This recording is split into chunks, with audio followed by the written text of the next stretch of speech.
ఇల్లు కట్టుకోవడానికి చాలా బ్రహ్మాండంగా కట్టుకోవడానికి కోట్ల రూపాయలు కూడా ఖర్చు పెట్టి కట్టడానికి మహా అంటే 6 నెలలు పడుతుంది, సంవత్సరం పడుతుంది, 2 ఏళ్ళు పడుతుంది.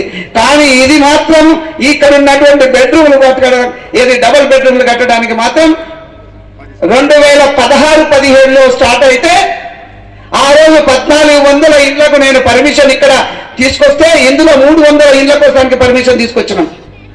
ఇందులో 300 ఇళ్లకు ఇక్కడ పర్మిషన్ ఇవ్వాలని చెప్పేసి అలాట్మెంట్ చేపించిన్నాం ఆ రోజు.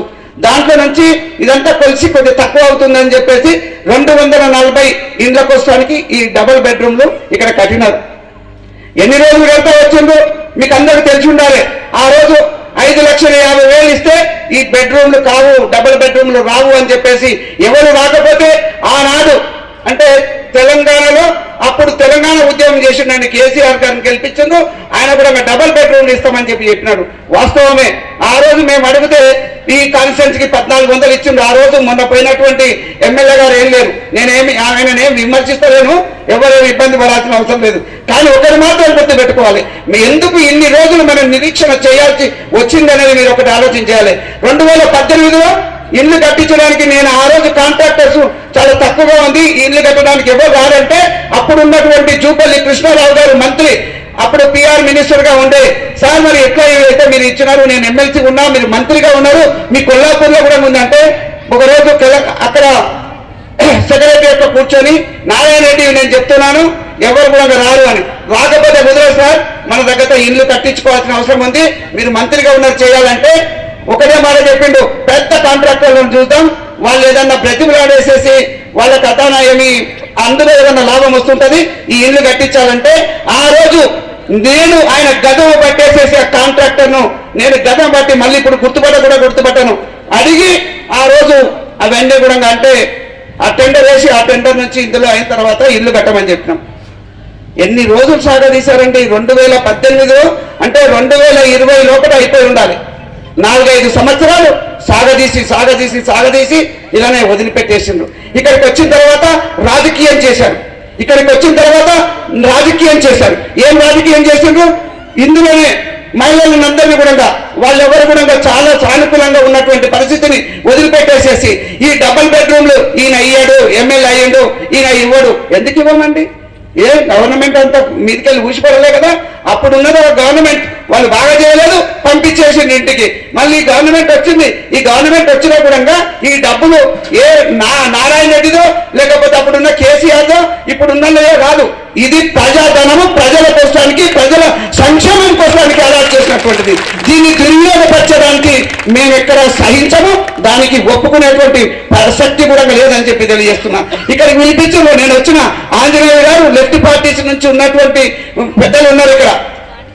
ఆ రోజు ఏపీ మల్లయ్య గారు ఆయన టీచర్ రిటైర్డ్ అయ్యిండు. వాళ్ళందరూ వచ్చి సార్ చాలా బీద వాళ్ళు అంటే ఈ ఆనంద్ గారు చెప్పినారు, సార్ ఏంటిదో తెలుసుకో, ఇదంతా మనం చూద్దాం ఎవరెవరికి అలాట్ చేసిందంటే ఇట్లా 200 మందికి అలాట్ చేసిండ్రు. ప్రాసెస్ ఏంటి కలెక్టర్ గారిని అడిగిన, ఎస్ సార్ డ్రా తీసిన తర్వాత ఇంకా మళ్ళీ మార్పు చేయడానికి ఉండదు, చేయకూడదు. వాళ్ళ అదృష్టం కానీ వాళ్ళ బీద పరిస్థితిలో వాళ్ళు దరఖాస్తు పెట్టుకుంటే అందులో నుంచి వాళ్ళకి వచ్చింది కాబట్టి ఎవరిని మార్చే ప్రసక్తి లేదు, ఇల్లు కట్టించాలని చెప్పిన. కానీ అక్కడ ఉన్న వాళ్ళంతా మోసపూరితంగా ఇది మారుస్తారు అన్నారు. నేను ఇక్కడికి వచ్చి ఎవరిని మార్చమంటే ధైర్యంగా ఉన్నారు. ఇక ఆ తర్వాత ఏంటిది, ఈ కౌన్సిల్ ఉంది, అది ఉంది, అందుకని ఇస్తలేరు అంటున్నారు. ఈ రోజు కూడా ఇప్పటికి కూడా చీకట్లో ఉన్నాయి. నేనేం గొప్పగా చెప్తాను, ఇప్పుడే మేము అన్ని చేసామని చెప్తాను. ఈ రోజు కూడా ఇళ్ళలో కరెంటు లేదు. కానీ మీరు దయచేసి అర్థం చేసుకోవాలి. కొంతమంది వచ్చేసి నేనేమో ఉన్నట్టు మాట్లాడతా, నేను ఎమ్మెల్యే అయితేది కాకపోతే ఏంటిది, ఏం పెద్ద ఇష్యూ ఏం లేదు. ఇంకోరు వస్తారు, నాకు చేత కాకపోతే ఇంకో ఆయన వస్తారు, ఇంకెవరినో పెట్టుకుంటారు, మీ దాంట్లో ఒక రావచ్చు. ఆ రోజు వచ్చేసి అదే గొడవ చేయాలనుకుంటున్నాను. అరే నేను మీకు చేస్తామని చెప్పిన తర్వాత నా ఫండ్స్ నుంచి అంటే నేను ఎక్కడెక్కడో పెట్టాల్సినటువంటి ఫండ్స్ నుంచి మరి మా ముఖ్యమంత్రి గారు రేవంత్ రెడ్డి గారు 10 కోట్లు నాకు శాంక్షన్ చేసి ఎక్కడ మోరీ ఉన్నా, ఎక్కడ బాధ ఉన్నా, ఏదైనా ఇబ్బందులు ఉంటే మీరు అవి ఖర్చు పెట్టమని చెప్పేసి ఇస్తే దాంట్లో మీకు దాదాపుగా 2,50,00,000 రూపాయలు అంతేనా, 2,50,00,000 రూపాయలు ఇక్కడ ఖర్చు పెట్టినాం. ఆ రోజు 13 కోట్ల రూపాయలు దీనికి అయింది. ఆ రోజు నేను ఎమ్మెల్సీగా ఉండి తీసుకొచ్చినటువంటిది. ఆ రోజు మళ్ళీ నేను రిపీట్ చేస్తున్నా, ఆ రోజు నేను ఎమ్మెల్సీగా ఉండి దీన్ని శాంక్షన్ చేయించినటువంటిది. తర్వాత కొబ్బరికాయ కొట్టిండ్రు, తప్పు లేదు, ఆయన ఎమ్మెల్యేగా ఏంటి కొట్టాల్సింది, నేను కాదన్నాను. కానీ ఎన్ని రోజులు పట్టింది, ఎందుకు ఇవ్వలేకపోయినా? 5 సంవత్సరాల కొబ్బరికాయ కొట్టిన తర్వాత కొబ్బరికాయ పెట్టిన తర్వాత 5 సంవత్సరాలు ఎందుకు ఇవ్వలేకపోయారు? మళ్ళీ ఇంకా చెప్తా ఉన్నారు, మేము వాళ్ళు మిమ్మల్ని అందరినీ ఇండ్లకు తోలితే నారాయణ రెడ్డి లేకపోతే ఇక్కడ ఉన్నటువంటి మిమ్మల్ని ఇండ్లకు రానియలేదా? చేస్తాం. నేను అడుగుతున్నాను మిమ్మల్ని అందరినీ, వాళ్ళు మిమ్మల్ని ఇండ్లకు పంపిస్తే పైన ప్రభుత్వంలో మాజీ గౌరవ శాసనసభ్యులు మిమ్మల్ని ఇండ్లకు పంపిస్తే మేము పోనీయలేదా? నేను గెలిచినంత పోనీయలేదా? మీరు ఒక్కసారి చెప్పండి. నేను అడుగుతున్నా మిమ్మల్ని. ఎందుకు ఈ రోజు మాట్లాడుతున్నానంటే మళ్ళీ మాట్లాడాను నేను ఇంకో రోజు. ఈ రోజు ఎందుకు మాట్లాడుతున్నంటే ఇది మీకు తెలియాల్సిన అవసరం ఉంది. ఈ నారాయణ రెడ్డి కావాలని ఆపుతున్నాడు అనుకున్నారో, లేకపోతే ఇక్కడ ఉన్న లీడర్స్ ఏదో ఆపుతున్నారు అనుకున్నారు. నేను ఒక్కటే అడుగుతున్నా వారిని అందరినీ. ఎవరో చెప్తున్నా ఇప్పుడు నాకు ఆ విషయం తెలియదు. మన విజయ్ కుమార్ రెడ్డి గారు చెప్తా ఉన్నారు అప్పుడే ఇనాగ్రేషన్ చేసేసామని. అరే మరి ఎవరు ఇళ్ళకి వెళ్ళలేదు? నేను ఈ రోజు వచ్చినా కూడా ఎవరు ఇళ్ళకి వెళ్ళిరా అని నేను తప్పు మాట్లాడుతున్నావా? మగ్గ పెడుతున్నావా? మేము ఎందుకు మాట్లాడతారు? ఇంత ఎక్స్పీరియన్స్ తోటి అన్ని సంవత్సరాలు మరి ఒక ప్రజాప్రతినిధిగా ఉండి చేసుంటే తప్పు చేసుంటేమేమో, కానీ అందులోకి వెళ్ళలే కదా, ఎవరు లేరు కదా. ఇక్కడ కరెంటు లేదు, ఇక్కడికి వచ్చి చూస్తే నీళ్లు రావు. మరి నీళ్ల కోసానికి 25 కోట్ల రూపాయలు, సరే 25 లక్షల రూపాయలు ఖర్చు పెట్టి పైప్ లైన్ వేయించి వాటర్ ట్యాంకులు పెట్టమన్నారు. ఎవరు ఎత్తుకపోయాను? నేను తీసుకుపోయినా? లేకపోతే మీ ఇల్లు మీరు తీసుకెళ్ళిందా? ఎవరు ఎత్తుకపోయాను? మరి నువ్వు ప్రొడక్షన్ ఇవ్వలేనప్పుడు డిపార్ట్మెంట్స్ ఏం చేస్తూ ఉన్నాయి? నేను అడుగుతున్నాను ఈరోజు ఈ ప్రజల తరపుకెళ్ళి, అలాంటి చేసిన వాళ్ళ తరపుకెళ్ళి ఇక్కడ ఎక్కడ పోయినాయి? లేవు. నాకు సమాధానం ఇచ్చిండ్రు. ఏం సమాధానం ఇచ్చిండ్రు? ఈసారి చాలా గాలి వచ్చింది, ఇవన్నీ కొట్టుకుపోయినాయి అంటే 25 లక్షల రూపాయలు కొట్టుకుపోయినాయి. నేను అడిగితే మీ తన ఆన్సర్ లేకుంటారు. నేను అడగలే. ఎందుకు మాట్లాడతారు మీరు? తప్పులు మాట్లాడకండి. నేను ఎవరిని కూడా బెదిరిస్తలే, ఎవరిని కూడా బ్రతిమలాడను కూడా. నా ప్రయత్నం నేను చేస్తాను.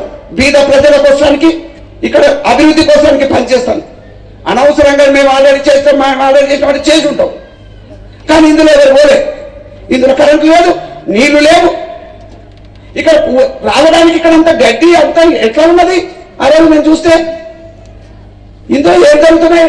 వీళ్ళంతా మాట్లాడారు. నేను ఆ మాట మాట్లాడితే మంచిగా ఉండదు. వీటిని మంచి చేసుకోవాలని ఇప్పటికీ కూడా మీకు పూర్తి స్థాయిలో మేము కంప్లీట్ చేయలేదు. నేను ఒప్పుకుంటాను, ధైర్యంగా నేను ఒప్పుకుంటాను.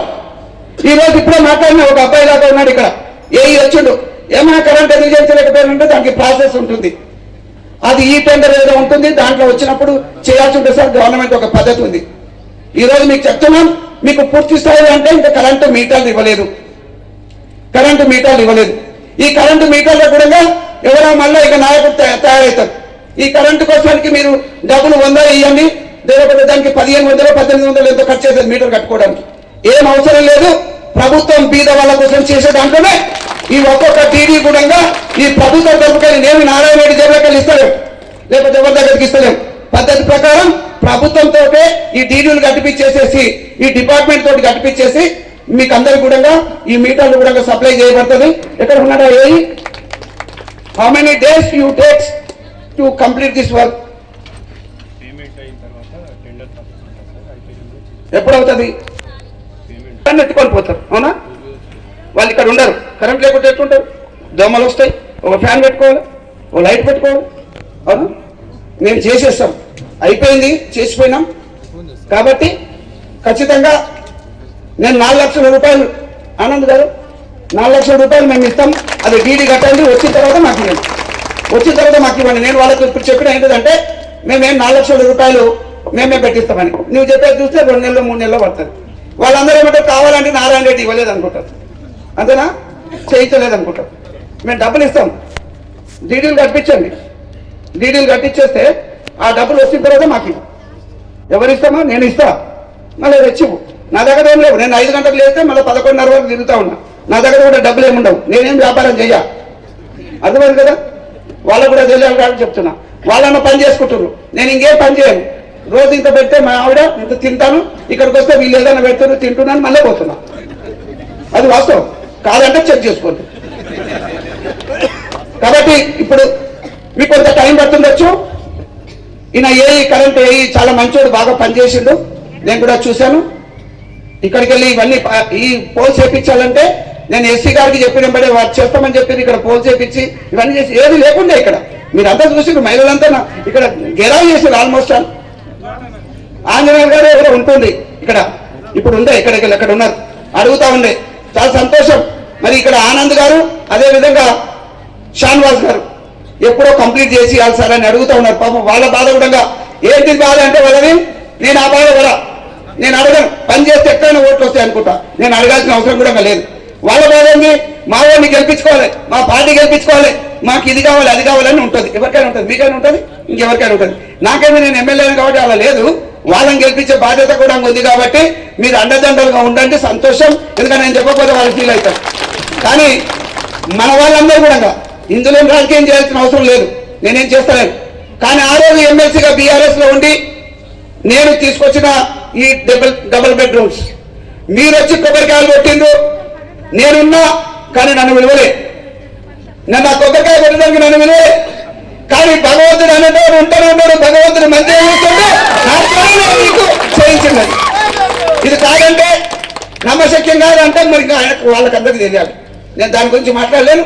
చాలా సంతోషం. నేను ఒక్కటే కోరుకుంటా, వారు బాగుండాలి, కొట్టలేకపోయినా మీరందరూ మీ పిల్లలు అందరూ కూడా మీ కుటుంబం చాలా బాగుండాలని నేను కోరుకుంటా ఉన్నాను. చాలా సంతోషం. లేట్ అయినా ఉన్నారు, మీకు ఇప్పటివరకు అడిగినారు, ఇలా కూర్చున్నాం, ఇప్పుడే పచ్చగా మంచిగా కనిపిస్తుంది, దీని మీద కార్పెట్ వేసారు. కానీ ఉదయం చూసినట్లయితే మట్టి ఉంటుంది, దుమ్ము వస్తుంది, గాలి వస్తే నేను ఒకేసారి ఇలాంటి వాటర్ ట్యాంకులో కొట్టుకుపోయాయి అన్నారు మీదికెళ్ళి. ఇక అలాంటిది మట్టి కొట్టుకురాదా, లేస్తుంది దుమ్ము. దీనిలో తొందరగానే ఒక సంవత్సరం టైం లోపల నేను మీకు అందరికి కూడా మంచిగా సీసీ రోడ్ కంప్లీట్ గా చుట్టూగా వేపించి ఇస్తామని చెప్పేసి మీకు తెలియజేస్తా ఉన్నా. మంచిగా పని చేస్తే మంచిగా మీరు కూడా మంచిగా చూసుకుంటారు. మా తమ్ముడు వచ్చే, మా అన్న వచ్చే, మా అక్క వచ్చే, చెల్లె వచ్చే, ఎవరు వచ్చినా కూడా మంచిగా ఆదరిస్తారు. అవునా? ఇక నేను ఓట్ల గురించి మాట్లాడా అవసరం కూడా లేదు. ఈ రోజు మీరు నమ్మినా నమ్మకపోయినా మన ప్రాంతవాసి అయినటువంటి గౌరవ ముఖ్యమంత్రి రేవంత్ రెడ్డి గారు ఏది అడిగినా కానీ, ఏం సార్ నేను ఏం అడుగుతానని ఇక్కడ అభివృద్ధి కోసం అడుగుతున్నాను, మా బీద ప్రజల కోసం అడుగుతున్నాం. ఈ పార్టీ కూడా అదే ఉద్దేశంతో ఉంటుంది. ఏం అడిగినా కూడా గౌరవ ముఖ్యమంత్రి రేవంత్ రెడ్డి గారు ఇస్తూనే వస్తున్నారు. ఈ రోజు మీరు నమ్మిన నమ్మకపోయినా అదే అనమాట. ఉదయం నుంచి మొదలు పెడితే శ్రీనివాస్ గారు వచ్చారు, నాతో శ్రీనివాస్ గౌడ్ అని మైసిగండి అనేది బాగా చాలా రోజులు కాంగ్రెస్ లోనే పట్టుకొని ఉన్నాడు. వేలాడుతూనే ఉంటుంటాడు, కష్టపడుతూనే ఉంటాడు, రోజు తిరుగుతూనే ఉంటాడు, మాట ఉంటారు, ఎంకరేజ్ చేస్తూనే ఉన్నాడు. మంచిగా తిరుగుకుంటూ వచ్చి ఏది 5 లక్షలు చేయలే, ఏది కూడా 50 లక్షలు, 1 కోటి, 4 కోట్లు, 5 కోట్లు, 6 కోట్లు కూడా మేము చేసుకుంటూ వచ్చినాం. ఈ రోజు ఇక్కడ చూస్తే మీకు అవసరం లేకపోవచ్చు, మీ వాళ్ళు చుట్టాలు ఉండొచ్చు. ఈ రోజు ఇక్కడ చూస్తే ఒకటేమో 5 కోట్లు, ఒకటి 6.5 కోట్లు, ఒకటి 12 కోట్లు, ఒకటి 4.5 కోట్లు, ఇంకొకటి 4 కోట్లు. ఇవన్నీ ఏంటివి? రోడ్స్. మరి మీరు అందరూ చేసి ఉంటే గిన్ని రోడ్స్ ఎందుకు ఈ రోజు ఒకటే రోజు ఇంత శంకుస్థాపన చేసుకున్నాం? మీరు అన్ని చేసిండు కదా, బాగా చేసిండు కదా, మరి ఇవన్నీ ఎందుకు చేయాల్సి వస్తుంది? ఇంకా ఇవన్నీ ఎందుకు చేయాలి అంటే మీరు చేయలేదు కాబట్టి ఇప్పుడు చేస్తా ఉన్నాం, అది గ్రహించాలని చెప్తున్నాం. నిజమా అబద్ధం చెప్తున్నానా? ఈ రోజు శంకుస్థాపన చేసినాం. ఏం చేసాం? ఇక తిమ్మినోనిపల్లి నుంచి అంటే దొంగరోడ్ నుంచి తిమ్మినోనిపల్లి రాచూర్ తండ, ఆ తండకు మాకైతే కారు పెద్దగానే ఉంటుంది, భగవంతుడు ఇచ్చిన కాడికి. దానిలో పోతే ఇట్లా ఊగుతుంటుంటాం. ఉయ్యాల చాలా బెటర్, మోటార్ సైకిల్ కూడా పోయేదాకా లేదు. ఎన్ని రోజులు అడిగినా కూడా చేయలేనటువంటి పరిస్థితి. మేము చేసినాం, మేము అప్పుడే పేపర్ ఇచ్చినామని చెప్పారు, ఏది లేదు. ఈ రోజు మళ్ళీ కొత్తగా తీసుకొచ్చి ఇప్పుడు మళ్ళీ దాన్ని శంకుస్థాపన చేసిండ్రు. అదేవిధంగా ఈ శ్రీశైలం రోడ్డు నుంచి, వెల్దండ నుంచి, పోతపల్లి నుంచి, ఇంకెక్కడ జూపల్లి నుంచి హైవేకు, మళ్ళీ ఈ హైవేకి వచ్చింది. శ్రీశైలం హైవే నుంచే పోతుంది, అక్కడ దేవరకొండ హైవేకి మళ్ళీ కలుస్తుంది. రైట్?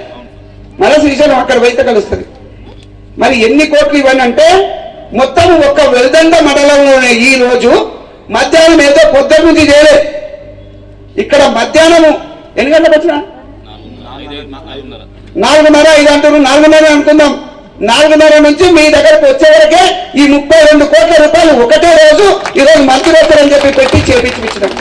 నేనైతే 1-2 మెల్లమెల్ల చేస్తుంటే, లేకపోతే అలానే కొట్టుకోమంటుంటే ఒక్క మండలంలో వెల్దండ మండలంలో చేయించిన. అట్లనే కలవగుర్తిలో కూడా ఉన్నాయి. ఎన్ని ఉన్నాయి? 100 కోట్ల రూపాయలు ఉన్నాయి. పిఆర్ డిపార్ట్మెంట్ నుంచి ఏడిపోయినా ఈ రోడ్లు బాగలేవు, ఇబ్బంది అవుతుంది అంటే ముఖ్యమంత్రి గారు చెప్తే కోమటిరెడ్డి గారు ఆర్ఎండ్బి మినిస్టర్ 189 కోట్లు శాంక్షన్ చేసింది. 189 కోట్ల శాంక్షన్ చేసినది ఈ చరిత్రలో కలవకుర్తిలో ఒక్కటి కూడా లేదు. ముఖ్యమంత్రి రేవంత్ రెడ్డి గారి ఆధ్వర్యంలో ఒకే ప్రొసీడింగ్ 189 కోట్లు చేశారు. ఇట్లాంటివి కొన్ని వేల ఇండ్లు వస్తాయి. ఆ 189 కోట్లు పెడితే వేల ఇండ్లు అవుతాయి. అవన్నీ కూడా టెండర్ అయి రోడ్లు మంచిగా అవుతా ఉన్నాయి. అదేవిధంగా ఈ రోజు రావాల్సినటువంటి సీతక్క మీకు ఆల్రెడీ చెప్పి వినిపించిందంట. ఎందుకంటే ఈ రోజు ముఖ్యమంత్రి గారు పిలిచినందుకు అందరు కలెక్టర్లు కూడా అక్కడికే వెళ్ళింది కాబట్టి ఎవరము ఆమె ఆధ్వర్యంలోనే పంచాయతీరాజ్ శాఖ వాళ్ళని పిలిచింది కాబట్టి నిన్న 2 గంటలప్పుడు నాకు చెప్పారు నేను రాలేకపోవచ్చు అని చెప్పి. సాయంత్రం 8 గంటలకు 9 గంటలకు చెప్పినారు నేను పూర్తి స్థాయిలో 90% రానని చెప్పింది. ఇలా చేశారంటే మేడం మీరు ఇలా మీరే ఇచ్చిండ్రు, మిమ్మల్ని చూపించాలి, మీరంటే చాలా అభిమానులు ఇక్కడ మా కళ్ళకుర్తిలో ఉన్నారు, మహిళలు ఎక్కువగా ఉండి మాట్లాడుతూ ఉన్నారు అంటే ఇక్కడ నిజంగా చూస్తే అందరు మహిళలే కూర్చున్నారు. మరి ఆమె తీసుకొచ్చామంటే పాపం చాలా ప్రేమతో నేను ఇక్కడికి వచ్చి తీరుతా అన్నది. కానీ ముఖ్యమంత్రి గారు చెప్పిన మాట వినాలి. అక్కడ ఆ మీటింగ్ కు అటెండ్ చేయడానికి కలెక్టర్లతో పాటు ఆమె వెళ్ళింది కాబట్టి రాలేకపోయింది. ఆ మెసేజ్ కూడా ఎలా చెప్పిందంటే చాలా సంతోషం. నేను అది వినలేదు, ఇప్పుడే విన్నాను ఇక్కడ కూర్చున్న తర్వాత. అక్కడ కూడా పెట్టిండు నేను మళ్ళీ అవసరం వస్తే నేను మళ్ళీ ఇక్కడ తప్పనిసరిగా ఇంకేం అవసరం వచ్చినా రోడ్లకు ఖచ్చితంగా చేస్తాము అని చెప్పినది. మళ్ళీ కూడా శాంక్షన్ చేస్తామన్నారు. మొన్ననే ఆమె 91 కోటి రూపాయలు ఈ పిఆర్ నుంచి ఇచ్చింది. నా 199 వదిలిపెట్టేసి 189 వదిలిపెట్టాను, 91 ఆమె డిపార్ట్మెంట్ నుంచి ఇచ్చింది. మళ్ళీ 200 కోట్లకు పెట్టినా నేను ఆమెను తీసుకొచ్చేసేసి దండం దశకం పెడితే ఖచ్చితంగా ఇస్తుందనే ఉద్దేశంతో పెడితే ఈ రోజు ముఖ్యమంత్రి గారు మీటింగ్ పెట్టారు కాబట్టి అక్కడికి వెళ్ళినారు. ఇక నేను ఒకటే చెప్తున్నా, ఆ 209 కోట్ల రూపాయలు గినంగా వస్తే మీరు చెప్పండి ఇక్కడ ఉన్నటువంటి లీడర్ ఖచ్చితంగా కంప్లీట్ చేస్తాం. ఏ గ్రామంలో వెళ్ళినా కూడా ఏ గ్రామానికి పోవడానికి కూడా తప్పనిసరిగా బీటీ రోడ్ ఉంటది. ఏ గ్రామానికి వెళ్ళినా నేను ఒక ఎమ్మెల్యేగా చెప్తున్నా, మీరు ఓట్లేసి గెలిపించినారు కాంగ్రెస్ పార్టీ నుంచి, కాంగ్రెస్ ప్రభుత్వం నుంచి మా ముఖ్యమంత్రి గారి అండదండలతోటి నేను ఈరోజు చెప్తా ఉన్నా. ఏ గ్రామానికి వెళ్ళినా కూడా బీటీ రోడ్డు మీకు వేపిస్తామని చెప్పేసి నేను చెప్తా ఉన్నాను. ఎస్, ఈ కాన్ఫిడెన్స్ ఏంటిదంటే ముఖ్యమంత్రి గారు అలా పనిచేస్తా ఉన్నారు, ఆ టీం క్యాబినెట్ అలా పనిచేస్తా ఉంది కాబట్టి ఖచ్చితంగా రోడ్లు వేపిస్తాం. ఈ రోజు చూసుకుంటే మీరు ఎవరు చెప్పినా ఏమి చెప్పకపోయినా నాకు ఆ చిరా పథకాలు పెట్టేది అలవాటు లేకపోతుండే, అది చూస్తే తెలిసేది. కొల్లలుగా 100 కోట్ల రూపాయలు సీసీ రోడ్లు వేసాం గ్రామాలల్లో. అంతెందుకు మీ పట్టణంలో నేను వచ్చిన తర్వాత నాకు పూర్తిగా అవగాహన లేదు, అంటే వస్తా ఉన్నాం, కొబ్బరికాయలు కొడతా ఉన్నాం, పోతున్నాం. ఈ పట్టణంలో ఎన్ని కోట్ల ఓటు చేసిండ్రు ఆనంద్ గారు? ఏంటిది అది? 20 కోట్లేనా పెట్టినామని చెప్పేసి మీకు తెలియజేస్తా ఉన్నా. తప్పంటే అది ఒక కమిషన్ ఉన్నాడు. ఒక్కసారి లెక్కలు చూసుకోండి ఎవరైనా కూడా. ఇంత ఎక్కువగా ఏ సంవత్సరంలో ఖర్చు పెట్టిందో ఈ అంటే 10 సంవత్సరాలు మొదలు వెళ్ళండి, ఇంకా అంతకు మొదలు కూడా 10 సంవత్సరాలు వెళ్ళండి. ఈ పట్టణం బాగుండాలి, అందరికీ అందుబాటులోకి తీసుకురావాలి. ఈగలు, దోమలు ఇవన్నీ కూడా ఖర్చు రోగాలు వస్తూ ఉంటుంటాయని చెప్పేసి అవి లేకుండా చేయాలనే ప్రయత్నం పూర్తి స్థాయిలో చేస్తున్నాం. కాబట్టి దాదాపుగా 45 కోట్ల రూపాయలు ఒక్క కలవకుర్తి పట్టణంలో మున్సిపాలిటీలో ఖర్చు పెట్టినాం. ఇది కూడా మున్సిపాలిటీకి వస్తుంది. ఆయన కూడా రవీందర్ చెప్పారు, నువ్వు కూడా మున్సిపాలిటీ ఉన్నావు, ఇట్లనే ఇది ఒక గ్రామం, మీకు ఎంత ఖర్చు పెట్టినాం. ఈయనకి దిక్కు దివాణి లేదా ఆయన ఏమైనా కౌన్సిలర్ అయ్యాడు, ఒక ట్రాన్స్ఫార్మర్ ఇచ్చిందా? మేము ఇచ్చినామా? ఎన్ని ఇచ్చినాం? 4 ట్రాన్స్ఫార్మర్లు ఇచ్చినాం ఈ ఒక్క సంవత్సరంలో. 50 లక్షల రూపాయలు చెప్తా ఉన్నారు. 50 లక్షల రూపాయలు కేవలం ఒక్క తిమ్మరాజుపల్లికి, ఒక వార్డుకు 4 ట్రాన్స్ఫార్మర్లు ఇచ్చినాం. 50 లక్షలు ఇంచుమించుగా ఖర్చు పెట్టినాం. ఎంత? మరి ఇవన్నీ మీకు చెప్పుకోనికి రాదా? వాళ్ళకి ఎలా తెలుస్తుంది? ఇంతసేపు కూర్చుని పెట్టింది. కానీ 1 కోటి రూపాయల సీసీ రోడ్లు అక్కడ ఒకే దగ్గర 1 కోటి రూపాయలు ఒకే తిమ్మరాజుపల్లిలో ఒక్క వార్డులో ఖర్చు పెట్టినాం. ఈ ప్రభుత్వం చేస్తుంది. మనం బాగా గుర్తుపెట్టుకోవాల్సింది ఒకటి, ఈ ప్రాంత వాసి అయినటువంటి రేవంత్ రెడ్డి గారు ముఖ్యమంత్రి అయినరు, అడిగినట్టుగా ఇస్తా ఉన్నారు కాబట్టి సంతోషంగా ఇవన్నీ కూడా జరుగుతున్నాయి. ఇంకా వారికి మీరు ధన్యవాదాలు తెలియజేయాలి. నాకంటే కూడా ఎక్కువగా చేస్తారా? నేను ఒక మాట చెప్తా, ఇది చెప్పకూడదు, వారు వింటే మనం నన్ను తిడతారేమో తెలియదు, వారు వింటే తిడుతుండొచ్చు, నాకు తెలియదు. అయినా సరే నేను మా బాలాజీ గారు చెప్పారు, నిజమే మాట్లాడతాడు ఆయన. నేను నిజమే మాట్లాడతాను. ఇక్కడ అందరు మీటింగ్ పెట్టినప్పుడు మీరు కూడా వచ్చి ఉంటారు. ముఖ్యమంత్రి గారు, గౌరవ ముఖ్యమంత్రి గారు ఇక్కడికి వచ్చినారు. మనం వారిని రిసీవ్ చేసుకోవడానికి నేను వెళ్ళాను. అప్పుడు దామోదర్ రాజనరసింహ గారు మనకు ఇన్ఛార్జ్ మంత్రి గారు ఉన్నారు. వారితో పాటు నేను వెనకాల కూర్చున్నా, గౌరవ ముఖ్యమంత్రి గారితో పాటు. అయితే ఆ రోజు ఇక్కడ నుంచే పోతుంటే మీకు అనిపిస్తుంది, ఎక్కడ ఉన్నది కరెక్ట్గా దీని వెనకాల హెలిప్యాడ్ ఉంది, రౌండ్ వేసేసి అక్కడ దిగింది. మీకు తెలుసు, అది ఇప్పుడు చూసినా ఉంటుంది.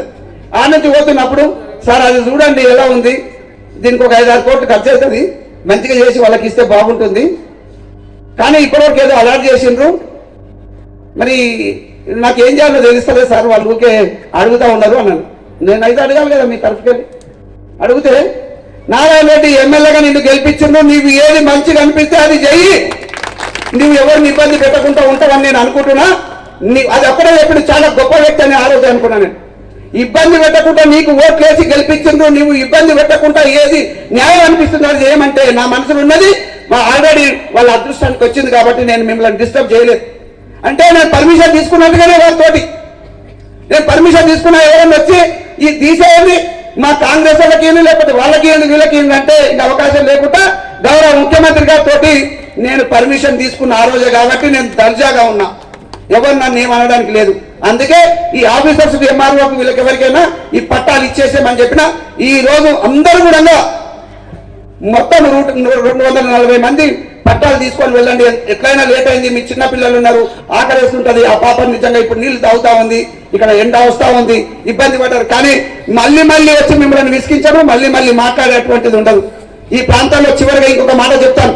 ఈ కల్వకుర్తి మీద, నేను ఈ గడ్డ మీద పుట్టిన ఎవరైనా కూడా ఒక అమ్మాయిని ఇక్కడ నుంచి వేరే రాష్ట్రానికో లేకపోతే వేరే జిల్లాకో వేరే గ్రామానికి ఇస్తే ఆ అమ్మాయికి ఎప్పుడు కూడా మా అమ్మలది, నాది, నా ఊరు అని చెప్పుకుంటా ఉంటుంటది. అతనే నేను ఈ ప్రాంతంలో మరి పుట్టినవాడిని కాబట్టి నాకు ఒక అవకాశం, ఇక్కడ ఉన్నటువంటి ప్రజలందరూ మీరందరూ కలిసేసి నాకు అవకాశం ఇచ్చింది. నేను ఆ రుణం తీసుకోవడానికి, నిజాయితీగా పనిచేయడానికి నేను ఎల్లవేళలా ఉంటున్నాను. కాబట్టి ఇక్కడ ఈ కల్వకుర్తిలో నీళ్లు తీసుకురావాలని ఆ రోజు బాలాజీ గారు కొంత విషయం చెప్పిండ్రు. ఆ రోజు 35,000 ఎకరాలు ఇక్కడ పారుతా ఉంది. ఈ ఒక కల్వకుర్తి మండలంలో 35 ఎకరాల నీళ్లు పారుతా ఉంది. ఒక్కొక్క పంటకు దాదాపుగా 500 కోట్ల రూపాయలు రొటేట్ అవుతుంటుంటది. అంటే రైతులు పండించేటువంటి పంట 500 కోట్ల రూపాయలు పండిస్తా ఉన్నారు. ఇక్కడ వాళ్ళు ఎదిగినారు. నేను ఈ రోజు గెలిచినాను అంటే నిజంగా చెప్తున్నా, వాళ్ళకి ధన్యవాదాలు తెలియజేస్తా ఉన్నా. నేను గెలిచినంటే ఈ రోజు నీళ్లు తీసుకొచ్చిండు, నారాయణ రెడ్డి కష్టపడ్డాడు, ఆ పార్టీలో ఉన్నా అక్కడి నుంచి ఇక్కడికి వచ్చిండు, ఈయన మీద నమ్మకం ఉందని చెప్పేసి ఓట్లు వేసిండు. కాబట్టి మళ్ళీ కూడా ఈ ముఖ్యమంత్రి గారికి నేను చెప్పిన, గౌరవ ముఖ్యమంత్రి గారికి ఈ ప్రాంతానికి నీళ్లు కావాలంటే మరి పాలమూరు రంగారెడ్డి ద్వారా నీళ్లు వస్తాయని చెప్పిండు.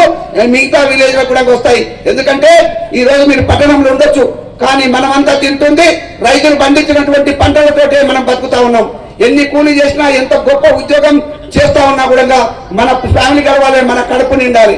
మరి అది నిండాలి అంటే తప్పనిసరిగా ఎన్ని హంగులున్నా ఏదున్నా కూడా రైతు పండించే పంట మీదనే మనం అందరం, ప్రపంచం అంతా కూడా ఆధారపడి ఉంది.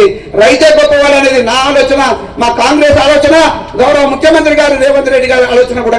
కాబట్టి ఈ ప్రాంతానికి నీళ్లు వస్తాయి, దాని ద్వారా రొటేట్ అవుతుంటది, మనం అందరం కూడా ధనవంతులు అవుతామని చెప్పేసి మీకు అందరికీ కూడా తెలియజేస్తూ, మీకు ఏ కష్టం ఉన్నా ఇక్కడ లీడర్స్ నేను నిరంతరం తిరుగుతున్నా, ఇక్కడ ఆనంద్ గారు కూడా నిరంతరం తిరుగుతుంటారు. ఏ అవసరం వచ్చినా చేయండి. ఇక్కడ శ్రీకాంత్ రెడ్డి గారు ఉన్నారు, తర్వాత విజయ్ కుమార్ రెడ్డి గారు ఉన్నారు, ఇక్కడ కౌన్సిలర్స్ అంతా ఉన్నారు. ఇక్కడ కూడా రాక ఇక్కడ చోటు లేదని చెప్పేసి అక్కడ శ్రీధర్ రెడ్డి గారు, రామ్ రెడ్డి వాళ్ళంతా కూడా అక్కడంతా కూర్చున్నారు. వాళ్ళంతా పనిచేస్తారు, వాళ్ళు కౌన్సిలర్గా ఉన్నారు. మొన్న అయిపోయింది. నేను ఒకటే మీకు చెప్తా ఉన్నా, మీరెవరు బాధపడద్దు, ఇబ్బంది పడద్దు. ఇది 5.5 లక్షలతో ఇల్లు కాలేదు, ఎక్కువైంది. మీరు లెక్క పెడితే ఇంకా 2 లక్షల రూపాయలు దాదాపుగా ఖర్చు అయింది. ఇంకా మీకు సౌకర్యాలు కావాలి, అవన్నీ చేయిస్తాం. అదే కాకుండా ఇక్కడ 100 బెడెడ్ హాస్పిటల్ అంటే 100 పడకల హాస్పిటల్ కూడా దాదాపుగా ఇంకో 2 నెల రోజులు పట్టొచ్చేమో. నెల రోజులలో ఖచ్చితంగా ఇక్కడ ఇది శాంక్షన్ చేపించేసి మీకు అందుబాటులో ఇదే సర్వే నెంబర్, ఇది 99 సర్వే నెంబర్ హాస్పిటల్ కూడా అదే 99లో మీకు దగ్గరగా ఉండేటట్టుగా హాస్పిటల్ కూడా తీసుకొస్తామని చెప్పేసి మీకు అందరు కూడా తెలియజేస్తున్నా. ఏ అవసరం ఉన్నా ఈ మున్సిపాలిటీలో పూర్తి బాధ్యత తీసుకొని ఇక్కడ ఉన్న లోకల్ ఉన్న లీడర్స్తో పాటు నేను కూడా ఇల్లు తిరిగైనా మీకు ఏ అవసరం ఉన్నా చేస్తాను. ఒక విషయం చెప్తాను, చివరిగా చెప్పి వెళ్తాను. ఏ కాలనీ అండి మన లైన్ తీపిచ్చేసింది? ఇందిరానగర్ నుంచి ఎవరైనా ఉన్నారా? ఒక్కసారి చేయి చెప్తండి. ఇంతమంది ఉన్నారు, దాదాపుగా ఒక 20 మంది ఉన్నారు. మీరు కరెంటు స్తంభాలు తీయాలని ఇల్లులోనే ఇట్లా స్తంభం బాగుంటే ఎన్ని సంవత్సరాలు మొదలెట్టుకున్నారో మీరు ఒకసారి చెప్పండి. ఆయన చెప్తుండే ఎంత కూర్చొని మా పెద్ద సార్ ఆనంద్ గారు చెప్తున్నారు, దాదాపుగా 20 ఏళ్ళ నుంచి 40 ఏళ్ళ నుంచి దాన్ని తీసిన పాపన పోలేదని చెప్పి. మేము వచ్చిన 4 రోజుల్లో ఇక్కడ ఉన్నటువంటి అబ్బాయి గారు ఏఈ తోటి చెప్పేసి అది తీయవయ్యా అని చెప్పేసి ఎస్సీ తోటి చేస్తే ఇమీడియట్ గా తీపిచ్చారు. ఓ రోజు పొద్దుగానే నన్ను రమ్మన్నారు. ఎందుకంటే నాకు తెలియదు. వచ్చినాక సరే అని చెప్పింది, మొత్తం అయిపోయింది సార్ అన్నారు. పొద్దున్నే వచ్చి నన్ను ఆ గల్లీలలో చెప్పిండ్రు. చేసే పని గొప్పగా చెప్పుకోవడం ఎందుకు, ఇంకా కొన్ని ఉన్నది, ఇంకొక లైన్ ఉంది, దాన్ని తీసేపిద్దామని దానికోసం కూడా ప్రయత్నం చేస్తున్నాం. విద్యానగర్లో కూడా చాలా ఘోరంగా ఇల్లుల మీదకి వెళ్ళింది, దాన్ని కూడా తీయాల్సిన అవసరం ఉంది. అది పెద్ద లైను, దాన్ని తీయడానికి ఇబ్బందిగా ఉంది అని వాళ్ళు చెప్తా ఉన్నారు. ఎన్ని ఇబ్బందులైనా ప్రాణం కంటే గొప్పది కాదు కాబట్టి ప్రాణాల కాపాడడం కోసానికి ఆ లైన్ కూడా తీపిస్తామని చెప్పేసి మీకు అందరికీ కూడా తెలియజేస్తున్నాం. ఈ ప్రభుత్వం బీదల కోసానికి ముఖ్యంగా ఒక పేపర్ ఏంటంటే ఇందులో ఎవరెవరికి ఇచ్చిండ్రు, బాగా బలిచిపోయిన వాళ్ళకు ఉన్నాయా, మామూలు వాళ్ళకు ఉన్నాయా అంటే గవర్నమెంట్ ద్వారా అయింది కాబట్టి ఇందులో ఎస్సీస్కు 41 ఇండ్లు అలాట్ చేయబడ్డాయి. మీరు చప్పట్లు కొట్టాలి ఈ విషయంలో. దళితుల కోసానికి ముఖ్యంగా బీద వాళ్ళు ఇల్లు లేని వాళ్ళకు 41 ఇండ్లు అలాట్ చేయడం అయింది. అంటే వారికి ఇప్పుడు పట్టాలు ఇస్తారు. అదేవిధంగా ఎస్టీస్ ఉన్నారు, అందులో ముఖ్యంగా ట్రైబల్స్ ఎక్కువ ఉంటారు. అంటే లంబాడీసే ఎక్కువగా ఉంటారు, ఎరుకల కూడా కొంతమంది ఉండొచ్చు ఉంటారు. వాళ్ళకు 14 ఇండ్లు కేటాయించడం అయింది. మీరు కూడా కొట్టాలి, మనం అందరం కలిసి ఉంటున్నాం అందులో. అదేవిధంగా మైనార్టీస్ అంటే ఎక్కువగా ఉండేది ముస్లింసే ఇక్కడ ఉన్నది. ఆ ముస్లిం మైనార్టీస్కు ఆల్మోస్ట్ 29 ఇండ్లు వాళ్ళకు కూడా అలాట్ చేయడం అయింది. అదేవిధంగా బీసీల కోసానికి రకరకాలుగా అన్ని కుల వృత్తుల వాళ్ళు ఉంటారు, వీళ్ళకందరికీ 145 ఇండ్లు అలాట్ చేయబడింది. కాంగ్రెస్ ప్రభుత్వం ఈరోజు 145 మంది బీసీలకు అత్యధిక శాతం ఉండేటువంటి ఈ బీసీల కోసానికి 145 ఇండ్లు కూడా అలాట్ చేయడమైంది. ఓసీలు కూడా బీద వాళ్ళు ఉన్నారని చెప్పేసి వాళ్ళకు మరి అతి తక్కువగా ఏంటంటే 11 మంది ఉన్నారు. ఆ 11 మందికి ఇందులో అలాట్ చేయబడింది. ఇందులో ఓసీలు ఉన్నారు, బీసీలు ఉన్నారు, మైనార్టీస్ ఉన్నారు, ఎస్సీస్ ఉన్నారు, ఎస్సీస్ కూడా ఉన్నారు. అన్ని కులాలకు మరి బాగా చూసుకున్నటువంటి పార్టీ ప్రభుత్వం ఏదన్నంటే కాంగ్రెస్ ప్రభుత్వం అని చెప్తున్నాను. ఇంకొక విషయం చివరిగా చెప్పేస్తాను. ఈ పిల్లలను చదువుకోవడానికి మీ పిల్లలంతుండ్రు, ఇక్కడ చూస్తుంటే చిన్న పిల్లలు ఉన్నారు. ఏ రోజైనా కూడా మనం ఆర్థికంగా బాగుండాలంటే ఈ ప్రభుత్వాలు ఇచ్చే 5 లక్షలు లేకపోతే ఇట్లాంటి బెడ్రూమ్లో డబుల్ బెడ్రూమ్స్ కాదు. మన పిల్లల చదువు, మన పిల్లల యొక్క చదువుకొని వాళ్ళ కాళ్ళ మీద వాళ్ళు నిలబడి వాళ్ళ కుటుంబాన్ని నడిపించుకునేట్టుగా ఉండాలంటే ఈ రోజు మీ పిల్లలను చదివించుకోవాలి. మీ పిల్లలను చదివించుకుంటేనే, బాగా చదివిస్తేనే మీరు పనులకు ఎక్కడ తీసుకెళ్ళకండి, మీరు వాళ్ళని చదివించాలి. వాళ్ళకు దాదాపుగా 21 సంవత్సరం వచ్చేంత వరకు కూడా పోతే మీరు కాయ కష్టాలు పడవచ్చు, కానీ మీ కుటుంబం తరతరాల నుంచి ఏదైతే బాధపడ్డదో వీళ్ళు చదువుకున్నట్లయితే అది పోతుందని చెప్పేసి నేను భావిస్తా ఉన్నా. నేను ఆ ఫీల్డ్ నుంచే వచ్చినా, నాకు బాగా అనుభవం ఉన్నవాడిని చెప్తా ఉన్నా. ఏ కుటుంబం బాగుపడాలన్నా 99% నేను భావించేది ఎప్పుడు కూడా నా అనుభవం చెప్తుంది. ఎంతో మంది అనుభవాలు చెప్తా ఉన్నారు. మరి 99% వాళ్ళు చదువుకుంటేనే బాగుపడతారు. కాబట్టి మీ పిల్లల్ని చదువుకోవాల్సిందిగా నేను ప్రార్థిస్తున్నాను. నేనేం చేస్తా ఉన్నాను, ప్రార్థిస్తా ఉన్నాను. మీ పిల్లలు బాగుంటేనే మీ కుటుంబాలు బాగుంటాయని చెప్పేసి మీరు ఆలోచన చేయమని చెప్తున్నా. చివరిగా ఏంటంటే ఈ గవర్నమెంట్ చేస్తున్నటువంటిది ఎస్సీలను ఎక్కడో ఉంచడం, బీసీలను ఎక్కడో ఉంచడం, ఓసీలను ఇంకెవరో డామినేట్ చేయడం లేకుండా ఈ ప్రభుత్వం ఒక నిర్ణయం తీసుకుంది. మీకు చెప్తా ఉన్నాను, దాదాపుగా 2500 మంది విద్యార్థులకు అన్ని ఉచితంగా ఇస్తూ, ఇంటర్నేషనల్ స్టాండర్డ్స్ ఇస్తూ, అంటే అంతర్జాతీయ స్టాండర్డ్స్ ఇస్తూ ఆ ప్రమాణాలతోటి 225 కోట్ల రూపాయలు ఖర్చు పెట్టి 225 కోట్ల రూపాయలు ఖర్చు పెట్టి అందులో 25 ఎకరాలలో స్కూల్ పెట్టుకోమని గౌరవ ముఖ్యమంత్రి గారు, గౌరవ డిప్యూటీ సీఎం ఉప ముఖ్యమంత్రి బట్టి విక్రమార్క గారు వారి సహాయంతో ఈ రోజు ఈ కల్వకుర్తి కాన్స్టిట్యున్సీలో మరి ఒక స్కూలు అలాట్ చేసిండ్రు. అంటే యంగ్ ఇండియా ఇంటిగ్రేటెడ్ కాంప్లెక్స్ ఎవరి కోసం అంటే ఎస్సీలకు, బీసీలకు, ఎస్టీలకు, మైనారిటీస్కు, ఓసీస్కు అందరు కలిసి దాదాపుగా 2500 మందికి విద్యార్థులకు అంతర్జాతీయ ప్రమాణతోటి మరి స్కూల్ కట్టిస్తూ ఉంది. మనకు 48 స్కూళ్ళు రాష్ట్ర వ్యాప్తంగా స్టార్ట్ చేస్తుంటుంటే మన కల్వకుర్తి కూడా ఒక స్కూల్ గౌరవ ముఖ్యమంత్రి గారు ఇచ్చిందని చెప్పేసి నేను సంతోషపడుతూ మనమందరం కూడా వారికి ధన్యవాదాలు తెలియజేస్తూ, చివరిగా మీ కుటుంబాలు చాలా బాగుండాలి, ఆ దేవుణ్ణి నేను మళ్ళొకసారి ప్రార్థిస్తా ఉన్నా, ఆరోగ్యాలతోటి అదేవిధంగా మంచిగా ఆర్థికంగా మీరు ఎదగాలని చెప్పేసి కోరుకుంటూ మీతో నేను సెలవు తీసుకుంటున్నా.